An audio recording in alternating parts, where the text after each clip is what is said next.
कहते हैं कि जब जयदेव महाप्रभु ने गीत गोविंद की रचना की थी तो एक और बड़े कवि थे, उनको जयदेव महाप्रभु की रचना से ईर्ष्या हो गई और उस रचना से ऐसी ईर्ष्या हुई कि उन्होंने भी एक गीत गोविंद महाकाव्य लिख दिया, उस विद्वान ने भी। और गीत गोविंद महाकाव्य लिख करके पूरे जगन्नाथपुरी में जा करके सबसे कहा वो गीत गोविंद है, अरे उससे अच्छे शब्द, उससे अच्छी व्याख्या, उससे अच्छी धुन मैंने बनाई है, इसका पाठ करो।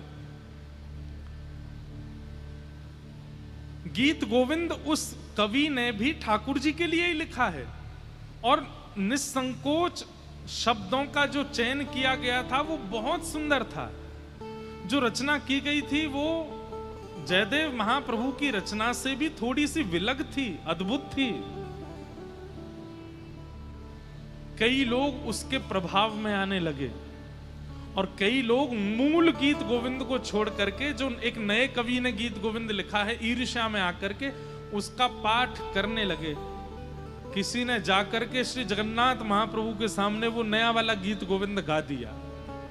जैसे ही उस गीत गोविंद का गान किया, ठाकुर जी ने अपने कपाट बंद कर लिए, जबकि गाया ठाकुर जी का ही यश जा रहा है, लेकिन ठाकुर जी को सुनने में अच्छा नहीं लगा। और उसी रात्रि में ठाकुर जी नृसिंह रूप धारण करके जगन्नाथ भगवान पहुंच गए उस नए कवि के पास और जाकर के उसको क्रोध में भर के बोले कि अगर तैने ये गीत गोविंद अपना विश्राम नहीं किया तो मैं हिरण्यकश्यप का जैसे पेट विदर्ण किया था ऐसे तेरा भी वध कर दूंगा। एक ही गीत गोविंद है और एक ही महाकवि जयदेव हैं, उनके अलावा अगर इनसे ईर्ष्या करके कोई और कुछ लिखने का प्रयास करेगा तो मैं उसको जीवित नहीं छोड़ूंगा। ठाकुर जी का प्रेम देखो। तो उसने पूछा, मुन्नाथ में क्या करूं?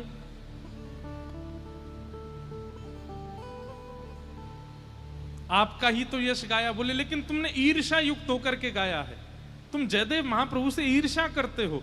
तुम यदि रचना करते, मेरे प्रेम में पढ़ के करते, ईर्ष्या करके नहीं करते तो मैं स्वीकार करता, पर तुम्हारी रचना में मैं मूल आधार नहीं हूं।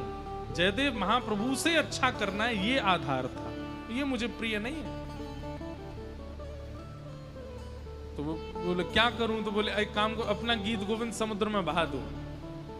और तुम्हें बहुत इच्छा है ना हमारे कुछ प्रस्तुत करने की, तो एक सर्ग गीत गोविंद में जयदेव महाप्रभु के में तुम्हारा भी हम लगवा देंगे, लेकिन ईर्ष्या मत करो। ठाकुर जी को ईर्ष्या प्रिय नहीं, इसलिए अगर चित्त में ईर्ष्या का भाव है तो ये बात निश्चित मान लीजिए कि ठाकुर जी बहुत दूर है।